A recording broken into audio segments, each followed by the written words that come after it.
Hello everyone, welcome back to my another mini blog. এখন কটা বাজে? হবে হয়তো 8টা।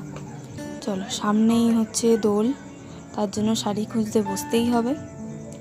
অনেকক্ষণ ধরে ভাবতে ভাবলাম কী শাড়ি পরবো, তারপর মাথায় এলো হলুদ শাড়ি পরবো। তারপর চলে এলাম ঠিক আমারই মায়ের এত শাড়ি খাজানা নিয়ে। তো ওইখানে অনেক শাড়ি আছে, তার মাঝখান থেকে আমার হলুদ শাড়িটাকে বাছাই করতে একটু তো টাইম লাগবে। তাড়াতাড়ি করে বসে পড়ে টাইমটা নষ্ট করে হলুদ শাড়ি দেখতে বসে গেলাম। এখানে প্রথমে একটা হলুদ শাড়ি পেয়েছি, সেটাকে পছন্দ হয়নি, তাকে সেটা ক্যান্সেল। তারপরে এখান থেকে একটা হলুদ শাড়ি পেয়েছি, কিন্তু সেটা সিল্ক, সেটাও ক্যান্সেল, সেটাও বাদ। অনেকক্ষণ ধরে ঘাঁটাঘাঁটি করছিলাম, তাই ভালো করে একটু ঠিকঠাক করে গুছিয়ে দিলাম। আবার এখানে একটা শাড়ি দেখতে পেয়েছি, সেই শাড়িটা অনেকটাই পুরনো, ভালো লাগছে না, কত পুরনো শাড়ি।